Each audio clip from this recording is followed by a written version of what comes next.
Saimum series ৬৫ শান্তির দ্বীপে সংঘাত পর্ব ৩।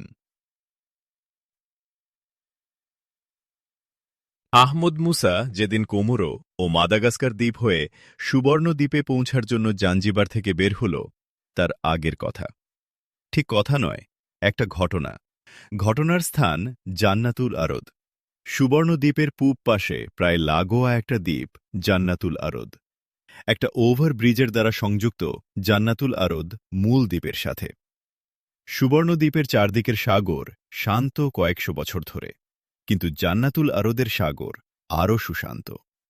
নীল সাগরের বুকে জান্নাতুল আরদ একটা সবুজ ডটের মতো। জান্নাতুল আরদের চারদিক ঘিরে সুন্দর সমতল বালুকাময় বীচ। বীচের সমান্তরালে ছোট দ্বীপটির চারদিক ঘিরে অনুচ্চ সবুজ পাহাড়ের সুন্দর বৃত্ত, আর বৃত্ত জুড়ে রং বেরঙের বাড়িঘরের অপরূপ মেলা। বৃত্তের মাঝখানে উপত্যকা অধিত্যকা জুড়ে ফলশস্যের সম্ভার, যেন গোটা দ্বীপটাই একটা বাগান। দ্বীপে আছে মিঠা পানির হ্রদ, দিঘি এবং জলাশয়। সবচেয়ে মজার ব্যাপার হল, দ্বীপটির চারদিকের বিচে একটু খুঁড়লেই মিঠা পানি পাওয়া যায়। গোটা দ্বীপটাই যেন একটা স্বাস্থ্যনিবাস ভ্রমণপিয়াসীদের জন্য হতে পারে এক ভূস্বর্গ। সুবর্ণ দ্বীপ যিনি আবাদ করেছিলেন, দ্বীপে যিনি সভ্যতা মানবতার আলো জ্বেলেছিলেন, দ্বীপে শান্তির সমাজ গড়েছিলেন যিনি, প্রতিষ্ঠা করেছিলেন কল্যাণ রাষ্ট্র, সেই দরবেশ আবদুল্লাহ আলী বিন আব্দুর রহমান সুন্দর এই বীচ, সবুজ পাহাড়ের বৃত্ত এবং ফল ও শস্যভারে শোভিত ক্ষুদ্র দ্বীপটির নাম দিয়েছিলেন জান্নাতুল আরদ, দুনিয়ার জান্নাত।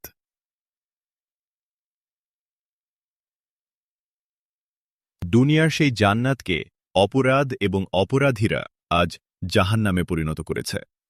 আগের বাসিন্দাদের মেরে কেটে উচ্ছেদ করে সেখানে বসানো হয়েছে বাইরে থেকে আসা শ্বেতাঙ্গদের। সেই জান্নাতুল আরদে চলছে এখন জঘন্য ধরনের ট্যুরিস্ট ব্যবসায়। উপকূলীয় সবুজ বৃত্তের মনোরম বাড়িগুলো হয়েছে পর্যটক নিবাস। দুনিয়ার অপরাধীদের বড় আড্ডাখানা এখন এটা। তারা দলে দলে এখানে আসে, যায়। মাঝে মাঝে দ্বীপে দস্যুতার মতো বড় বড় ঘটনাও ঘটে। এই জান্নাতুল আরদ দ্বীপ থেকে ২০ মাইল পশ্চিমে মূল আইল্যান্ড সুবর্ণ দ্বীপের একটি কমার্শিয়াল বন্দর বাবেল মানদেব থেকে ২ সিটের একটা কমার্শিয়াল বোট ছুটে চলছে। বোটটির মাথা জান্নাতুল আরদ দ্বীপটির দিকে। বোটটিতে একজন আরোহী এবং চালক একজন। আরোহীটির আরবীয় চেহারা, ব্যায়ামপুষ্ট রিজু শরীর, আর্মি কাট চুল, পরনে ডিপ অ্যাশ কালারের জ্যাকেট ও ট্রাউজার, মাথায় অ্যাশ কালারেরই আর্মি ক্যাপ। বোটের আরোহীটি দ্বীপের উপকূলের দিকে একবার তাকিয়ে নিয়ে উত্তর পশ্চিমমুখী হয়ে নামাজে দাঁড়াল। বোটের চালক তাকালো নামাজরত আরোহীর দিকে। তার চোখে মুখে বিস্ময় ও আনন্দ। মনে মনে বলল, আমার চেনা তাহলে ঠিক। আলহামদুলিল্লাহ। সেনাবাহিনী ছেড়ে দিলে খবরসহ একটি ছবি বেরিয়েছিল স্থানীয় একটি সাপ্তাহিক কাগজে। কাগজের সেই ছবির সাথে এর হুবহু মিল আছে। সে খবরে তার পরিচয়ের কথাও লেখা হয়েছিল। বলা হয়েছিল, এই পরিচয়ের কারণেই তাকে সেনাবাহিনী ছাড়তে বাধ্য হতে হয়েছে। নামাজ শেষ হল আরোহীটির। নামাজ শেষ হলে চেয়ারে এসে বসল সে। বোটের চালক তাকে সালাম দিল প্রসন্ন মুখে। ওয়ালাইকুম সালাম বলে সালাম নিয়ে সে বোট চালককে উদ্দেশ্য করে বলল, আপনি মুসলমান? বোট চালক সুবর্ণ দ্বীপের আদিবাসী চেহারার লোক। গায়ের রং আরবীয়দের মতো মনে হলেও চেহারায় আদিবাসী ভাবিমুখ। জি, আমি মুসলমান, বলল বোট চালক। নাম তো বলেছ, ইবেকা। আরোহীটি বলল, জি বলেছি, কিন্তু আমার নাম আবদুল্লাহ ইবেকা, বলল বোট চালক। আবদুল্লাহ অংশটা গোপন করেছ কেন? জিজ্ঞাসা আরোহীর। স্যার, চারদিকের যে অবস্থা, জীবিকা ও বেঁচে থাকা স্বার্থেই নামের এই অংশটা আমি গোপন রেখে চলি। আমাকে স্যার বলছ কেন? আরোহী সবাইকে তো স্যার বলো না, বলল আরোহী। স্যার, আপনারা আমাদের মাথার মণি। আপনাদের নয়তো কাদের স্যার বলবো, দস্যুদের? বোট চালক বলল। তার কথায় কিছুটা আবেগের পরশ। বিস্ময় ফুটে উঠল বোট আরোহীর চোখে মুখে। বলল, আমি কে যে এই কথা বলছ? চিনো আমাকে? চিনতে পেরেছি স্যার আপনাকে। আপনি আমাদের দরবেশ হুজুরের বংশধর। আপনি সেনাবাহিনীর একজন কর্নেল ছিলেন। সেনাবাহিনী থেকে আপনি রিটায়ারমেন্ট নিয়েছেন, বলল বোট চালক। আমার সম্পর্কে এত কথা জানো কি করে? জিজ্ঞাসা আরোহীটির। আরবি সাপ্তাহিক সুবর্ণতে আপনার ছবি দেখেছি। সেনাবাহিনী থেকে আপনার পদত্যাগ, আপনার পরিচয় সবই সাপ্তাহিক সুবর্ণতে আমি পড়েছি। আপনার আসল নাম লেখা ছিল কর্নেল উসামা ওবায়দুল্লাহ, বলল বোট চালক। আরোহীটি মানে কর্নেল ওবায়দুল্লাহর চোখে মুখে আবার বিস্ময় নেমে এল। ভাবল, আরবি সাপ্তাহিক সুবর্ণ একটা গোপন পত্রিকা। ছাপা ও বিলি গোপনে হয় এবং যারা পড়ে গোপনেই পড়ে। সাগর সাইমুমের মুখপত্র এটা। কিন্তু বোট চালক আবদুল্লাহ ইবেকা সাপ্তাহিক সুবর্ণের কথা জানল কি করে? সাগর সাইমুমের সাথে কি তার সম্পর্ক আছে? বলল কর্নেল ওসামা ওবায়দুল্লাহ। আবদুল্লাহ ইবেকা, সাপ্তাহিক সুবর্ণ তোমরা নিয়মিত পড়ো?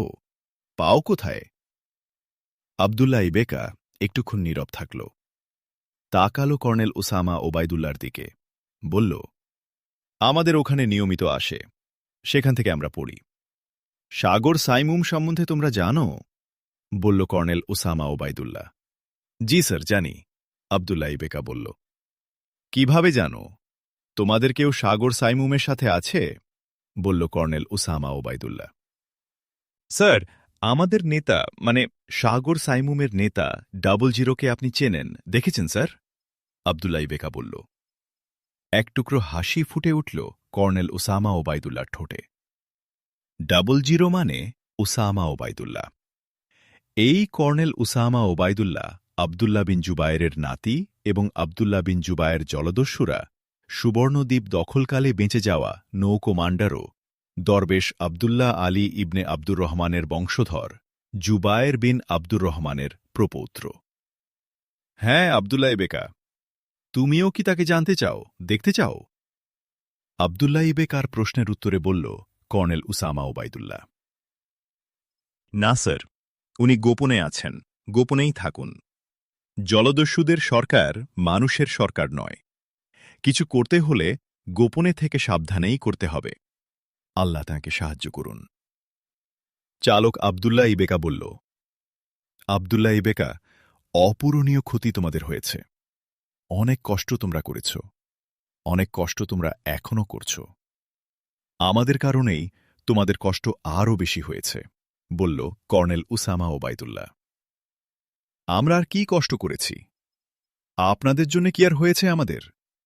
তার চেয়ে 1000 গুণ, লক্ষ গুণ বেশি পেয়েছি আমরা আপনাদের কাছে। আমরা সুবর্ণদ্বীপের আদিবাসীরা নতুন জীবন পেয়েছি আপনাদের কাছে।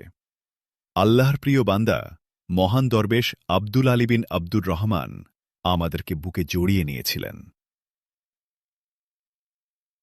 আমাদের ধর্ম ছিল না, আমাদের সমাজ ছিল না, লেখাপড়া ছিল না, উন্নত জীবন ও সভ্যতার সাথে আমাদের কোনো পরিচয় ছিল না।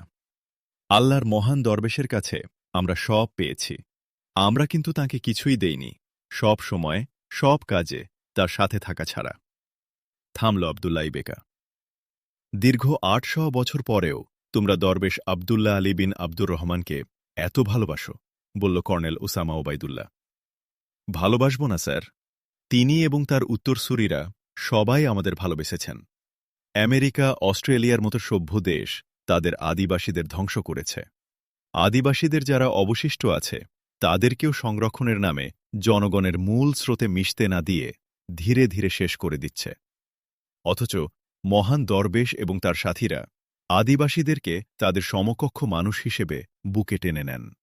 ভেদাভেদের দেয়াল ভেঙে দিয়ে সবাইকে নিয়ে এক সমাজ গঠন করেন।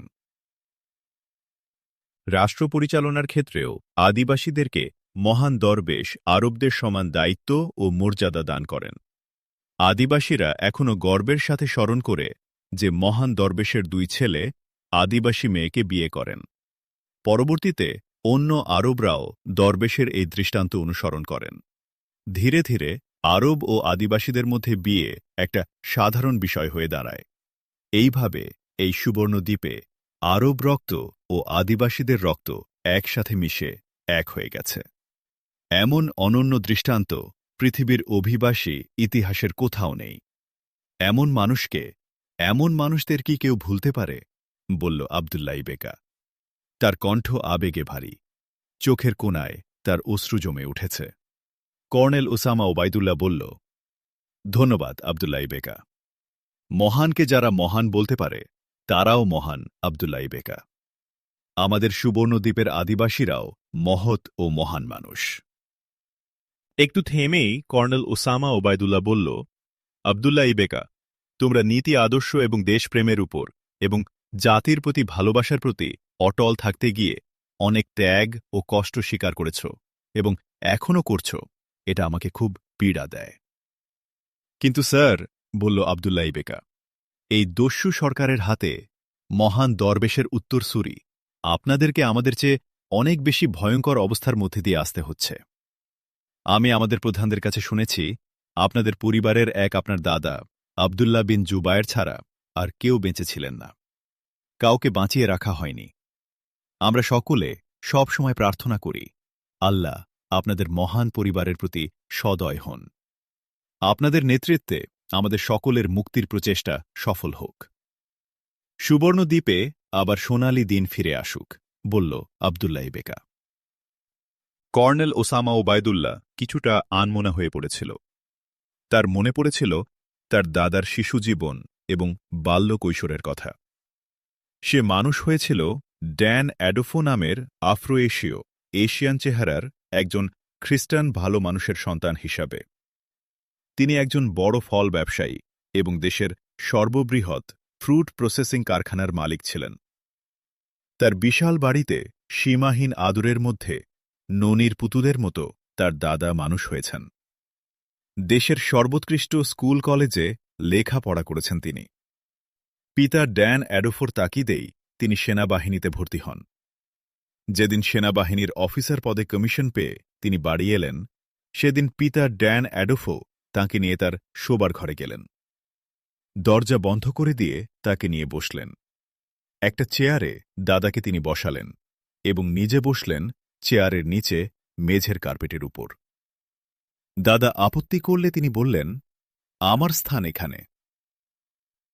একটু থেমেই আবার তিনি বলতে শুরু করলেন, আজ 23 বছর যে হৃদয় বিদারক কাহিনী আমি আমার বুকে পুষে রেখেছি, সেটা আজ তোমাকে আমার বলতে হবে। আমি তোমার বাবা নই। আজ থেকে 24 বছর আগে তোমার দাদা আব্দুর রহমান বিন আব্দুল্লাহ আলী ছিলেন এই সুবর্ণ দ্বীপের প্রেসিডেন্ট এবং তোমার বাবা জুবায়ের বিন আব্দুর রহমান ছিলেন সুবর্ণদ্বীপ সেনাবাহিনীর একজন শীর্ষ কমান্ডার। আর এই বাড়ি, এই ব্যবসায় সব কিছুর মালিক ছিলেন তোমার বাবার সিকিউরিটি প্রধান আহমদ শরীফ। আমি ছিলাম তার কর্মচারী। এই দস্যু সরকার দ্বীপ দখলের সময় তোমাদের পরিবারের সবাইকে হত্যা করা হলে গুলিবিদ্ধ মুমূর্ষু আহমদ শরীফ কোনো রকমে তোমার শিশু বাবাকে বাঁচিয়ে এনে আমার কোলে তুলে দেন এবং বাড়ি, ঘর, ব্যবসায় বাণিজ্য আমাকে দিয়ে বলেন আমি যেন শিশুটিকে সম্মান ও আদর দিয়ে মানুষ করি। শিশুটি বড় হয়ে কর্মজীবনে প্রবেশ করলে তাকে তার পরিচয় যেন আমি দেই। সেই দায়িত্বই আজ আমি পালন করলাম। কাহিনীটি শুনে আমার দাদু প্রথমে বিস্ময়ে হতবাক হয়েছিলেন। তারপর তিনি অনেক কেঁদেছিলেন। তার দু চোখ বেয়ে অশ্রু ঝরেছিল অঝোর ধারায়। সে অশ্রু 100 বছরের পথ পাড়ি দিয়ে তাকে যেন স্পর্শ করছে। আব্দুল্লাহ ইবেকা থামলে অতীতের স্মৃতির ভিড়ে হারিয়ে যাওয়া মনের ভাব কেটে গেল কর্নেল ওসামা ওবায়দুল্লাহর। একটা দীর্ঘশ্বাস পেরিয়ে এলো কর্নেল ওসামার বুক থেকে। বলল, হ্যাঁ, আব্দুল্লাহ ইবেকা, এই দস্যু সরকার সুবর্ণ দ্বীপের লক্ষ লক্ষ মানুষ খুন করেছে, বিরান করছে হাজার হাজার বাড়ি, পরিবার। তারা চাচ্ছে এদেশের মালিক জনগণকে নিশ্চিহ্ন করে দস্যু রাজকে এখানে চিরস্থায়ী করতে। আমরা ইনশাআল্লাহ তাদের এ আশা পূরণ হতে দিব না। আলহামদুলিল্লাহ, মানুষ চেয়ে আছে সাগর সাইমুমের দিকে, বলল আবদুল্লাহ ইবেকা। কিছু বলতে গিয়েও কর্নেল ওসামা ওবায়দুল্লাহ থেমে গেল। সামনের দিকে চোখ রেখে বলল, আবদুল্লাহ ইবেকা, বোটকে জান্নাতুল আরদ দ্বীপের উত্তর সীমান্ত ঘুরে পূব দিকে নিয়ে চলো। আপনি কোথায় নামবেন স্যার? জিজ্ঞাসা আবদুল্লাহ ইবেকার। সুবর্ণ ট্যুর প্রাইভেট লিমিটেডের জেটিতে বোট ফিরাবে, বলল Ahmad Musa. Subarna tour private limited, ST private limited, সাগর সাইমুমের গোপন communication centre. ST private limited 5টি কেন্দ্র থেকে সাগর সাইমুমের যোগাযোগ ও ইনফরমেশন নেটওয়ার্ক পরিচালনা করে। ট্যুরিস্টদের বোট ভাড়া দেওয়ার আড়ালে তারা এই দায়িত্ব পালন করে। 5টি কেন্দ্রে তাদের 50টি বোট আছে। 50টি বোটের জন্যে 100 জন বোটম্যান। এরা সবাই সাগর সাইমুমের নিবেদিত প্রাণকর্মী। এদের কাজ হল তথ্য জোগাড় এবং হেডকোয়ার্টারে প্রেরণ করা, এবং আক্রমণ বা আত্মরক্ষার প্রয়োজনে মুহূর্তের নোটিশে সংঘবদ্ধ হওয়া। এসটি প্রাইভেট লিমিটেড 5টি কেন্দ্রের 4টি সুবর্ণ দ্বীপের চারদিকে এবং একটি জান্নাতুল আরদ দ্বীপের পূর্ব তীরে। এই কেন্দ্রটি খুবই গুরুত্বপূর্ণ। কেন্দ্রটি বাইরের সাথে যোগাযোগে ব্যবহার হওয়া ছাড়াও বাইরে থেকে সাগর সাইমুমের কারো সুবর্ণ দ্বীপের প্রবেশের প্রথম প্ল্যাটফর্ম হিসেবে ব্যবহার হয়। কর্নেল ওসামা ওবায়দুল্লাহ, সাগর সাইমুমের প্রধান, নিয়মিত পরিদর্শনের অংশ হিসেবে এই কেন্দ্রেই আসছে। আবদুল্লাহ ইবেকা তার বোট এই কেন্দ্রের জেটিতে নোঙর করল।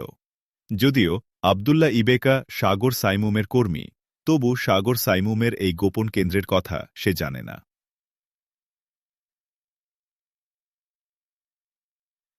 সাগর সাইমুমের কাজ দায়িত্বের প্রকৃতি অনুসারে বিভিন্ন ভাগে বিভক্ত।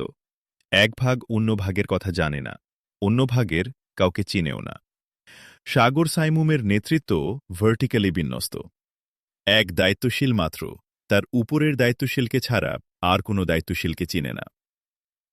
কর্নেল ওসামা ওবায়দুল্লাহ বোট থেকে নামার আগে আবদুল্লাহ ইবেকার হাতে আসার ভাড়ার সাথে যাওয়ার ভাড়া তাও গুজে দিয়ে বলল, অপেক্ষার দরকার নেই, তুমি চলে যাও।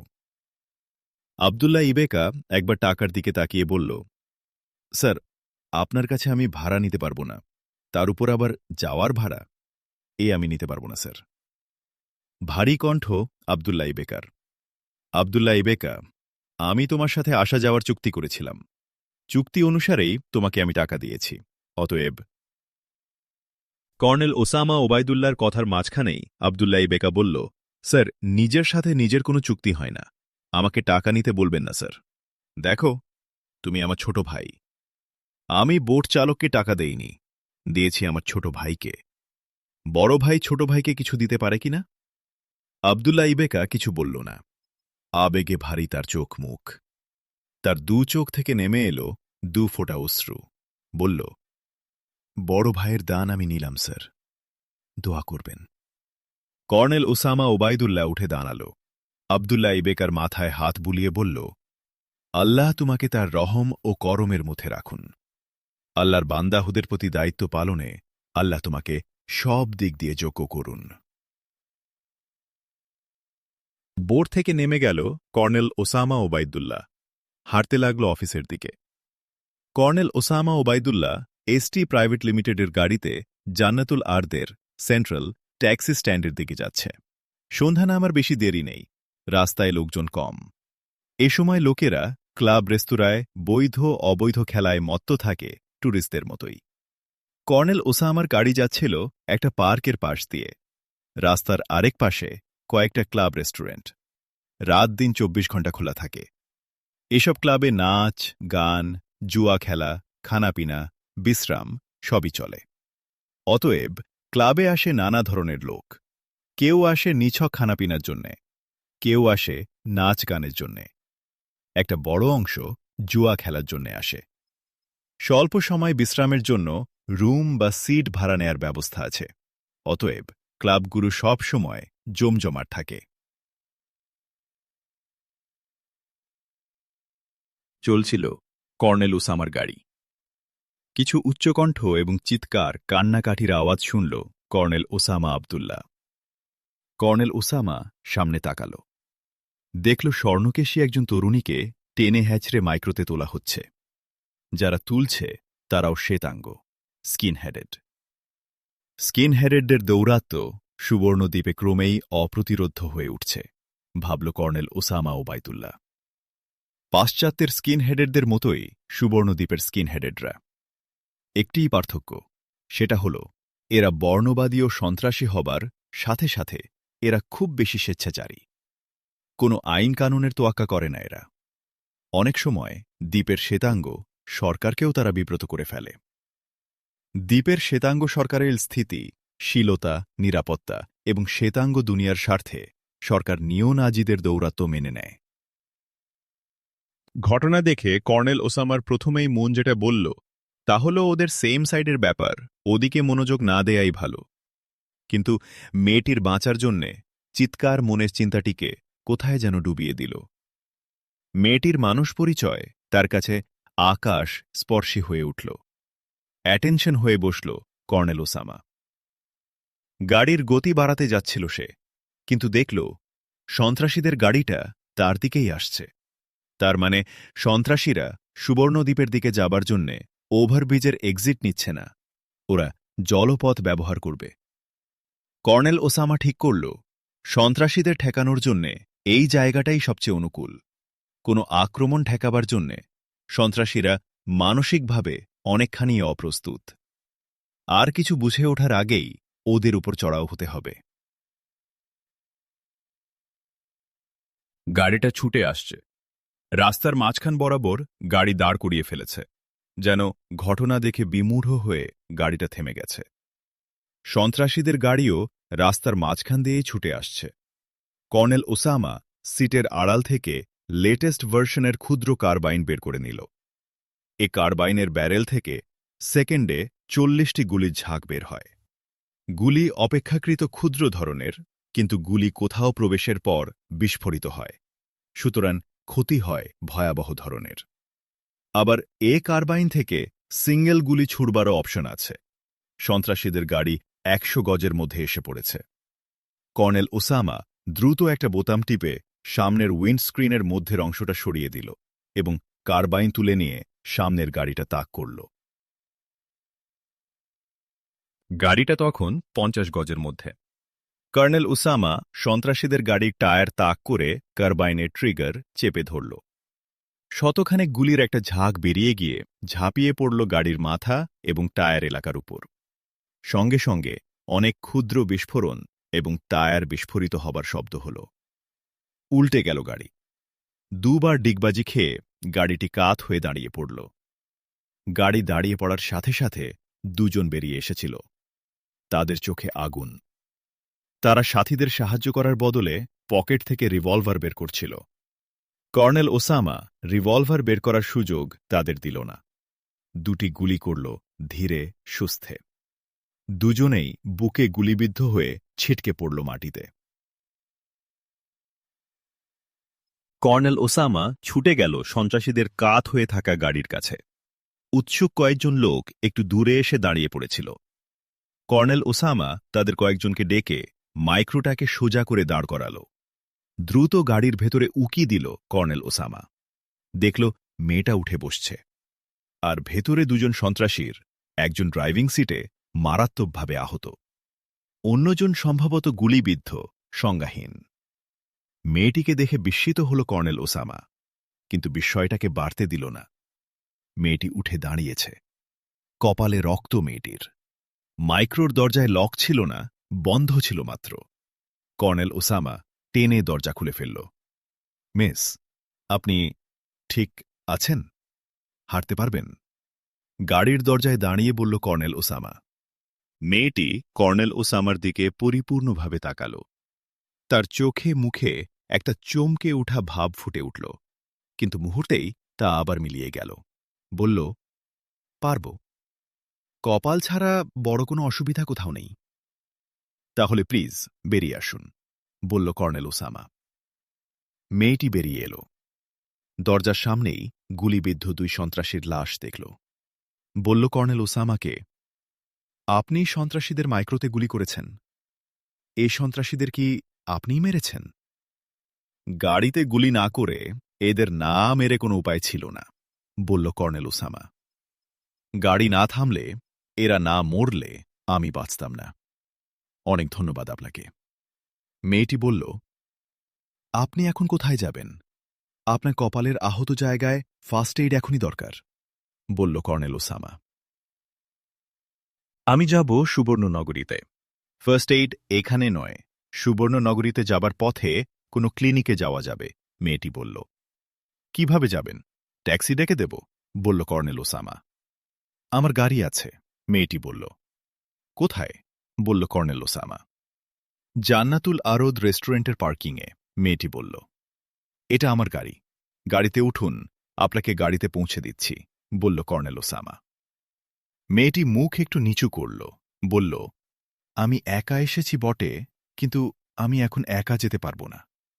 জান্নাতুল আরদে আপনার আত্মীয় স্বজন কিংবা পরিচিতজন অবশ্যই আছেন, যাদের সাহায্য আপনি নিতে পারেন, কর্নেল ওসামা বলল। তেমন নেই, বলে মেয়েটি আবার বলে উঠল, কারো উপর আমি ভরসা করতে পারছি না। আমার ভেতরটা এখনো কাঁপছে। আমি সুস্থ নই।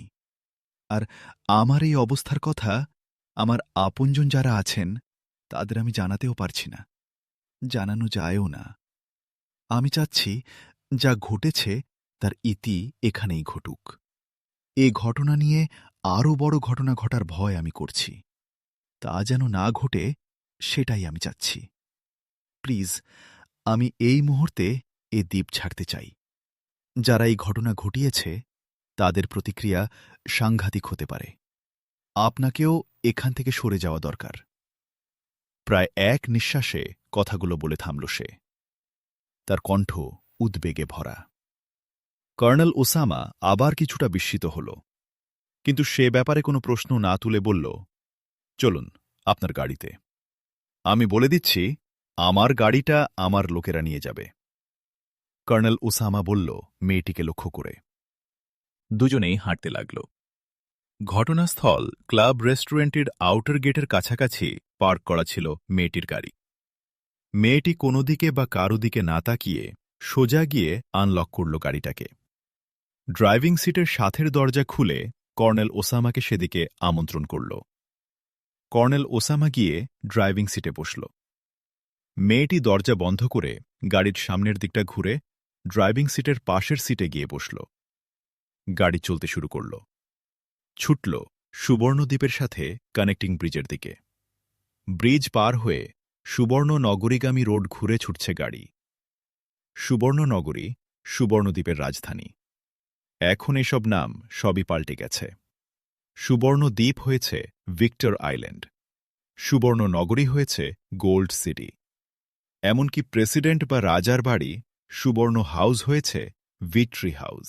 সুবর্ণনগরীতে প্রবেশের পর মেয়েটা অনেকখানি স্বাভাবিক হয়ে উঠেছে। একসময় প্রসন্ন দৃষ্টিতে কর্নেল ওসামার দিকে চেয়ে বলল, আমি আপনাকে চিনতে পেরেছি। কর্নেল ওসামার মুখে এক টুকরো সূক্ষ্ম হাসি ফুটে উঠল। মেয়েটির দিকে না তাকিয়েই বলল, চিনতে পেরেছেন আমাকে? হ্যাঁ, পেরেছি। আমার মতো অনেকেই আপনাকে জানে না, কিন্তু চিনে। আপনি ভিক্টর আইল্যান্ড মানে সুবর্ণদ্বীপের প্রকৌশল বিশ্ববিদ্যালয় থেকে মেটাল ফিজিক্স ইঞ্জিনিয়ারিংয়ে বিস্ময়কর রেজাল্ট করার জন্যে গোল্ড মেডেল পেয়েছিলেন এবং বিশ্ববিদ্যালয়ের স্পোর্টসেও বরাবর চ্যাম্পিয়ন হয়েছেন, বলল মেয়েটি। মেয়েটি মুহূর্তের জন্য একটু থেকেই আবার বলল, কিন্তু আপনার হাতে ভয়ানক অস্ত্র কার্বাইন কেন? কার্বাইনটি হাতে না থাকলে তো আপনাকে বাঁচাতে পারতাম না, কর্নেল ওসামা বলল। ঘটনাটা আমার ভুলবার নয়। এই ঘটনা ছিল আমার জীবনের সবচেয়ে আতঙ্কের, সবচেয়ে আনন্দের। যখন আমি সন্ত্রাসীদের হাতে পড়েছিলাম, সেটা ছিল আমার কাছে মৃত্যুর চেয়ে ভয়াবহ আতঙ্ক। আবার যখন বেঁচে গেলাম, তখন মনে হয়েছিল দুনিয়ার সব খুশি যেন 2 হাত ভরে পেয়ে গেলাম। কিন্তু আমি এ বিষয়ে প্রশ্ন করিনি। আমার বিষয় হল প্রতিভাবান একজন বিজ্ঞান ইঞ্জিনিয়ারের হাতে কার্বাইনের মতো ভয়াবহ অস্ত্র কেন, বলল মেয়েটি। আমি সেনাবাহিনীতে যোগ দিয়েছিলাম। অতএব হাতে কারবাইন থাকতেই পারে। কর্নেল ওসামা ওবায়দুল্লাহ বলল। যিনি হবেন যন্ত্রবিজ্ঞানের ইঞ্জিনিয়ার তিনি সেনাবাহিনীতে? অবাক ব্যাপার। যাক, এখনও কি সেনাবাহিনীতে আছেন? বলল মেয়েটি। এ প্রশ্ন কেন? কর্নেল ওসামা বলল। কারণ আপনার হাতে কারবাইন, কিন্তু গায়ে সেনাবাহিনীর ইউনিফর্ম নেই, বলল মেয়েটি। আপনি ঠিক বলেছেন। কর্নেল র্যাঙ্কে ওঠার পর আমি সেনাবাহিনী থেকে রিটায়ারমেন্ট নিয়েছি, আর কারবাইন আল্লাহই আমার হাতে তুলে দিয়েছেন। ভালো কাজে ব্যবহারের জন্যেই কিছুক্ষণ আগে তা প্রমাণ হল, কর্নেল ওসামা বলল। মেয়েটির ঠোঁটে হাসি, বলল, যুক্তি সাজাবার অদ্ভুত ক্ষমতা তো আপনার। আমার কাছে মনে হচ্ছে আপনি কথারও ইঞ্জিনিয়ার। কর্নেল ওসামাও একটু হাসল, কিন্তু তৎক্ষণাৎ কোনো কথা বলল না। মেয়েটিও কর্নেল ওসামার দিক থেকে চোখ সামনে ফিরিয়ে নিয়েছিল। সেও চুপচাপ, দৃষ্টি তার সামনে। তার দৃষ্টিতে নানা কথা, নানা চিন্তা, নানা প্রশ্নের খেলা। একসময় চোখ ফিরিয়ে কর্নেল ওসামার দিকে চেয়ে বলল, আপনি আমার পরিচয় জিজ্ঞাসা করলেন না? আপনার পরিচয় আমি জানি, বলল কর্নেল ওসামা। জানেন? কে আমি বলুন তো? মেয়েটি বলল। কর্নেল ওসামা একটু গম্ভীর হল, তাকালো মেয়েটির দিকে, বলল, দস্যু সম্রাট দ্বিতীয় হেরাল্ডের গ্র্যান্ড ডটার ইভা হেরাল্ড আপনি, যার পিতা বর্তমান দস্যু সরকারের প্রধান চতুর্থ হেরাল্ড। ইভা হেরাল্ড তাকালো কর্নেল ওসামার দিকে। তার চোখে মুখে দারুণ বিব্রত ভাব। বিব্রত ভাবটা আবার সঙ্গে সঙ্গেই অসহনীয় এক বেদনায় রূপান্তরিত হল। ফুটে উঠল চোখে মুখে গভীর বেদনার ছাপ। বলল, আপনি এভাবে সাধারণের মতো কথা বলেন? কণ্ঠটি বেদনাসিক্ত, নরম, অশ্রু ভেজা। কর্নেল ওসামা তাকালো ইভা হেরাল্ডের দিকে দ্রুত। তার বুকে গিয়ে বেঁধেছে একটা অশ্রু ভেজা কণ্ঠের শক্ত তীর। বলল নরম কণ্ঠেই, সত্যের তো সাধারণ, অসাধারণ বলে কোনো আলাদা রূপ নেই মিস ইভা হেরাল্ড। তা নেই, তবে সত্যের সম্পূর্ণতা অসম্পূর্ণতা নামের একটা বিভক্তি আছে। সম্পূর্ণ সত্য জানলে আমি মনে করি আমার পরিবারকে দস্যু বললেও কিছু সমবেদনা তার সাথে থাকত, বলল ইভা হেরাল্ড। তার কণ্ঠ ভারী এবং আবেগপূর্ণ। ইভা হেরাল্ডের শান্ত ও আবেগমাখা কণ্ঠ কর্নেল ওসামার হৃদয়কে স্পর্শ করেছে। বলল সে, সরি, সম্পূর্ণ সত্য কিছু থাকলে সেটা আমি জানি না মিস ইভা হেরাল্ড। কর্নেল ওসামার কণ্ঠ নরম ও সহানুভূতিপূর্ণ। আমি জানি মিস্টার কর্নেল ওসামা, আমার পিতামহ লুটতরাজ, গণহত্যা ও ষড়যন্ত্রের মাধ্যম সুবর্ণদ্বীপে তার দখল ও আধিপত্য প্রতিষ্ঠা করেছে। তার উত্তরসূরিদের শাসনকালেও হত্যাসহ অত্যাচার, অবিচার, সন্ত্রাস অব্যাহত রয়েছে। কিন্তু আমার প্রপিতামহ দ্বিতীয় হেরাল্ড জলদস্যু ছিলেন না এবং অত্যাচারী স্বভাবেরও ছিলেন না। আমার গ্র্যান্ডদাদু দ্বিতীয় হেরাল্ড, যার পুরো নাম হেরাল্ড ফেয়ার হেয়ার, নরওয়ের বিখ্যাত রাজবংশের রাজা ছিলেন। ইউরোপে নেপোলিয়ান যুদ্ধের পর 1814 সালে আমার গ্র্যান্ডদাদুর নেতৃত্বে নরওয়ে স্বাধীন হয়। আমার গ্র্যান্ডদাদু দেশকে একটি সংবিধানও প্রদান করেন। তিনি ন্যায়পরায়ণ শাসক ছিলেন। প্রজাদের তিনি ভালোবাসতেন। কোনো অবিচার, অত্যাচার নরওয়েতে ছিল না। আমাদের নরওয়ের প্রথম রাজার নাম অনুসারে তিনি দ্বিতীয় হেরাল্ড ফেয়ার হেয়ার নাম গ্রহণ করেন। দিন ভালোই চলছিল। দ্রুত সমৃদ্ধ হয়ে উঠছিল নরওয়ে। নরওয়ের এই সোনালি দিনে নরওয়ের মাথায় বাজ পড়ল। বাইরের চাপে এবং সুইডেনের ষড়যন্ত্রে নরওয়ে ও সুইডেনকে একীভূত করা হল একটা ইউনিয়ন কাঠামোর আড়ালে। একক রাজার অধীনে এক প্রশাসনের নামে যে শাসন ব্যবস্থার প্রতিষ্ঠা হল, তাতে কার্যত নরওয়ে তার স্বাধীনতা হারাল। আমার গ্র্যান্ডদাদু জনমতের চাওয়া অনুসারে এই অন্যায় মেনে নেননি। এই কারণে ষড়যন্ত্রকারীরা মিলিতভাবে আমার গ্র্যান্ডদাদুকে দেশ ছাড়তে বাধ্য করল। গ্র্যান্ডদাদু রাজভাণ্ডার এবং কিছু লোকজন সাথে নিয়ে জাহাজে করে সমুদ্রপথে দূরে সরে গেলেন। কিন্তু সমুদ্রে ৭ম দিনেই তার জাহাজ আক্রান্ত হল জলদস্যুদের দ্বারা। রাজভাণ্ডারের অনেক কিছু তিনি হারালেন। এরপরেই তিনি আত্মরক্ষার জন্যে বিশাল জাহাজবহর গড়ে তুললেন। এই জাহাজবহর নিয়ে কি করবেন তিনি?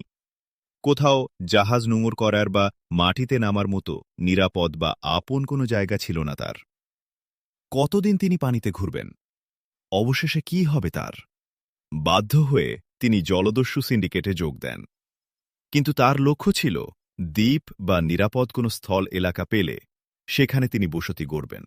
সুযোগ পেলে তিনি রাজ্য স্থাপনের দিকে এগোবেন। তিনি তার স্বপ্নের দ্বীপ বা দেশের সন্ধানে ঘুরতে লাগলেন। অবশেষে মিলল। তার স্বপ্নের সেই রাজ্যই হল সুবর্ণদ্বীপ। জানি এতে লক্ষ প্রাণের বিনাশ হয়েছে। একটা স্বাধীন ও শান্তিপ্রিয় জাতির শান্তি, স্বাধীনতা লুণ্ঠিত হয়েছে। গ্র্যান্ড দাদুর এটা ক্ষমার অযোগ্য অপরাধ অবশ্যই। এই অপরাধ তিনি করেছেন আশ্রয়ের জন্যে এক খণ্ড মাটি পাবার প্রয়োজনে। তিনি অপরাধী হওয়ার সাথে সাথে তিনি হয়তো কিঞ্চিত সহানুভূতিও পেতে পারেন। থামল ইভা হেরাল্ড। অবরুদ্ধ আবেগে কাঁপছিল তার কণ্ঠ। ঠিক বলেছেন মিস ইভা হেরাল্ড। আমি দুঃখিত। আমাদের ইসলাম ধর্ম ক্ষুধার তাড়নায় যারা চুরি ডাকাতি করে তাদের আলাদাভাবে বিবেচনা করতে বলেছে, বলল কর্নেল ওসামা ওবায়দুল্লাহ। ধন্যবাদ আপনাদের ধর্মকে। আপনাদের ধর্মের মতো এমন বাস্তববাদী ধর্ম আর দ্বিতীয়টি নেই, ইভা হেরাল্ড বলল। আমাদের ধর্ম সম্পর্কে এমন চমৎকার মন্তব্য আপনি কি আপনাদের লোকদের কাছে করতে পারবেন? বলল কর্নেল ওসামা ওবায়দুল্লাহ। অবশ্যই বলতে পারব, এবং বলেও থাকি। এমনকি আমার বাবাকেও আমি ছাড় দেই না। রাজ্য রক্ষার নামে তারা যা করছেন তা অন্যায় এবং মানবতা বিরোধী অপরাধ, ইভা হেরাল্ড বলল। আপনি সত্যিই রাজকুমারী। রাজপুত্র রাজকুমারীরা মাঝে মাঝে এমন সাহসী হবার ইতিহাস আছে, বলল কর্নেল ওসামা। আমি রাজকুমারী নই, প্লিজ। আমি একটা ঐতিহ্যের উত্তরসূরি মাত্র। সে ঐতিহ্য আমার জন্যে বেদনাদায়ক। একটা সাধারণ মেয়ে হলেই ভালো হতো। তাহলে যন্ত্রণাদায়ক বর্তমান এবং দুঃসহ অতীত স্মৃতির ভার বয়ে বেড়াতে হতো না, ইভা হেরাল্ড বলল। মানুষের দুঃখ আপনাকে কাঁদায়। একজন রাজকুমারের জন্য এটা বড় কথা অবশ্যই, বলল কর্নেল ওসামা। গম্ভীর কণ্ঠ তার। কাঁদায় হয়তো না, কিন্তু জলজান্ত অপরাধের দুঃসহ ভার আমি বহন করতে পারি না, ইভা হেরাল্ড বলল। তারও গম্ভীর কণ্ঠ। আপনার এই সমস্যার সমাধান কি তা কখনো কি চিন্তা করেছেন? বলল কর্নেল ওসামা। কিছুটা হালকা কণ্ঠ তার। আমি রাজা নই যে সমাধান আমি বের করব।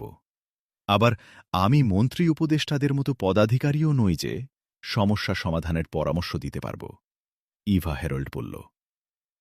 রাজা মন্ত্রীরা ছাড়া কি কেউ সমাধান বের করতে পারে না? জিজ্ঞাসা কর্নেল ওসামার। ইভা হেরাল্ড তাকাল কর্নেল ওসামার দিকে, কিন্তু চোখে তার শূন্য দৃষ্টি।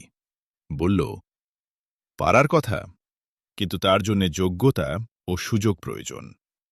অধিকাংশ ক্ষেত্রে যোগ্যতা ও সুযোগ সৃষ্টি করা যায়, মানে চাইলে আল্লাহ সুযোগ সৃষ্টি করে দেন। আবার কর্নেল ওসামার দিকে দৃষ্টি ফেরাল ইভা হেরাল্ড। বলল, আপনার এই মূল্যবান শিক্ষা আমি মনে রাখব। ইভা হেরাল্ড দৃষ্টি ফিরিয়ে সামনে তাকাল। কর্নেল ওসামার দৃষ্টিও সামনে নিবদ্ধ। ম্যাডাম ইভা হেরাল্ড সামনেই সুবর্ণ হাউস, মানে ভিত্তি হাউসগামী রাস্তার মুখ। রাস্তার মুখে যে গেট, তার একটু আগেই আমি নেমে যেতে। কর্নেল ওসামাকে কথা শেষ করতে না দিয়েই ইভা হেরাল্ড বলে উঠল, আমি ম্যাডাম মিস কিছু লই। প্লিজ আমাকে ইভা হেরাল্ড বলবেন। আমি শুধুই ইভা, সাধারণ এক ইভা। আমার পদ, প্রতিপত্তি, অর্থ সম্পদ কিছুই নেই। এ সব কিছু আসে যে পথ ধরে, সেই যোগ্যতাও আমার নেই। আপনার শিক্ষা সামনে রেখে ভেবে দেখলাম, আপনি যাকে হ্যারাল্ড পরিবারের রাজকুমারী বলেছেন, সে একেবারেই নিঃস্ব। ভারী কণ্ঠ ইভা হ্যারল্ডের। চোখ বন্ধ করল সে কয়েক মুহূর্তের জন্যে। বোধহয় নিজেকে সে সামলে নিল। কিছু বলতে যাচ্ছিল ইভা হ্যারল্ড, কিন্তু তার আগেই কর্নেল ওসামা বলল, রাজকুমারী ইভা, আপনি। কর্নেল ওসামার কথায় আবার বাধা দিল ইভা হ্যারল্ড। বলল, আবার রাজকুমারী বলছেন? বললাম না, আমি শুধুই ইভা। ম্যাডাম, মিস বলতে আপনি নিষেধ করেছেন, রাজকুমারী বলতে তো নিষেধ করেননি, সুতরাং রাজকুমারী বলা যায়, বলল কর্নেল ওসামা। তাহলে আমিও আপনাকে শাহজাদা বলতে পারি, কারণ দরবেশ প্রেসিডেন্টের আপনি উত্তরসূরি এবং সরাসরি তার বংশের আপনি সন্তান। হাসল কর্নেল ওসামা, বলল, দরবেশ সহ দরবেশ বংশের কেউ বাদশাহ নয়, দরবেশ বংশের কাউকে শাহজাদাও বলা হয় না। জনাব, সত্যকে কেউ সত্য না বললেও সত্য সত্যই থাকে, মিথ্যা হয়ে যায় না, বলল ইভা হ্যারল্ড। তার মুখে হাসি। কথাটা শেষ করেই কর্নেল ওসামাকে কিছু বলার সুযোগ না দিয়েই বলে উঠল ইভা হ্যারল্ড, বলল, আমাকে বাড়িতে পৌঁছে না দিয়ে এত দূরে নামবেন কেন? কানেক্টিং রাস্তার মুখে যে গেট, এখান থেকেই আপনাদের বাড়ির শুরু, তাই এখানে আপনার কোনো অসুবিধা হবে না। এটুকু পথ আপনি ড্রাইভ করে যাবেন। আমি চাই আপনি যেমন একা গিয়েছিলেন তেমনি একাই ফিরছেন, এটা সকলেই জানুক, বলল কর্নেল ওসামা। ইভা হ্যারল্ড একটু চিন্তা করল। তার মুখে হাসি ফুটে উঠল, বলল, ধন্যবাদ কর্নেল ওসামা, ঠিক বলেছেন আপনি, অনেক ধন্যবাদ আপনাকে। আরেকটা বিষয়, ছোট হলেও কপালে আপনার একটা ব্যান্ডেজ আছে, ওটা ঢাকার জন্যে আপনি মাথায় আপনার হ্যাটটা পরে নিন, বলল কর্নেল ওসামা। এবার মুখ ভরা হাসি হাসল ইভা হ্যারল্ড, বলল, ধন্যবাদের পর ধন্যবাদের বিকল্প আর কোনো শব্দ আমার জানা নেই। ধন্যবাদ দুবার ব্যবহার করছি, আর ব্যবহার ভালো দেখায় না। বলুন তো কি বলি? বলেছেন তো, কর্নেল ওসামা বলল। না বলিনি। কি বলেছি? ইভা হ্যারল্ড বলল। কর্নেল ওসামা একটু গম্ভীর হল, বলল, কেন? মুখ ভরা হাসি। সঙ্গে সঙ্গে কথা বলল না ইভা হ্যারল্ড। তার মুখ কিছুটা রক্তিম হয়ে উঠল। এক টুকরো লজ্জা এসে আচ্ছন্ন করেছে চোখ দুটিকেও। কিছুটা আত্মস্থ স্বরে বলল, সে তো হাসি। হাসির ভাষা কথার চেয়ে আরও স্বচ্ছ, আরও স্পষ্ট, আরও গভীর হয়, বলল কর্নেল ওসামা। মুখ একটু নিচু করল ইভা হ্যারল্ড। হঠাৎ তার মুখ জুড়ে নেমে এলো অনুরাগের রক্তিম ছায়া। বলল, আপনি সে ভাষা বুঝেন? সবাই তা বুঝে, আমি তাদের বাইরে নই বোধ হয়, কর্নেল ওসামা বলল শান্ত কণ্ঠে। ধন্যবাদ। নরম অনুচ্চ কণ্ঠ ইভা হ্যারল্ডের। পুরনো ধন্যবাদের ব্যবহার কিন্তু আবার হল। হেসে উঠল ইভা হ্যারল্ড। হাসি মুখেই বলল, বললাম তো, ও শব্দের কোনো বিকল্প আমি জানি না। ততক্ষণে কর্নেল ওসামা রাস্তামুখের গেটের একটু দূরে গাড়ি দাঁড় করিয়েছে। গাড়ি দাঁড়াবার সঙ্গে সঙ্গে কর্নেল ওসামা গাড়ি থেকে নেমে গাড়ির পেছনটা ঘুরে গিয়ে ইভা হ্যারল্ডের দরজা খুলে দিল। ইভা হ্যারল্ড নেমে এলো গাড়ি থেকে। তার মুখটা অনেকখানি ভারী হয়ে উঠছে। মুহূর্ত কয়েক আগের সে হাসি মুখে আর নেই। দাঁড়াল ইভা হ্যারল্ড কর্নেল ওসামার সামনে। আপনি ড্রাইভিংয়ে উঠুন, আমি যাচ্ছি। ভাববেন না একটা গাড়ি ডেকে নিয়ে আমি চলে যাব। কথাটা শেষ করেই আবার বলে উঠল, কপালের আঘাতটা তো মা বাবা ভাই বোনদের কাছে ঢাকতে পারবেন না। আমি ভাবছি আপনি বলবেন ছোট্ট একটা দুর্ঘটনা ঘটেছে, হঠাৎ ব্রেক কষতে গিয়ে কপালটা ড্রাইভিং হুইলের সাথে ঠুকে গেছে। ইভা হ্যারল্ড কোনো কথা বলল না। বিস্ময় বেদনার একদৃষ্টি নিয়ে সে কর্নেল ওসামার দিকে তাকিয়ে। তার মনে নানা কথার আকুলি বিকুলি। তাকে নিরাপদ করার, তাকে নানা প্রশ্ন ও সন্দেহ থেকে বাঁচাবার জন্য ওর এত চিন্তা। একজন মানুষের চিন্তা এত পরিচ্ছন্ন হয়, চোখের দৃষ্টি এত পবিত্র হয়। এত পথ আমরা একসাথে এলাম, গাড়ির নিরিবিলি পরিবেশে আমরা পাশাপাশি ছিলাম।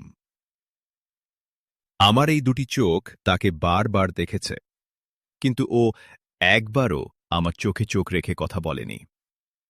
প্রায় সময় ওর দৃষ্টি সামনে ছিল, কিন্তু এতটা বয়স পর্যন্ত তার মতো পুরুষদের চোখে সে যা দেখে অভ্যস্ত, সেই লোভ, অপবিত্র পিপাসার বিন্দু মাত্র প্রকাশ তার চোখে মুখে সে দেখেনি।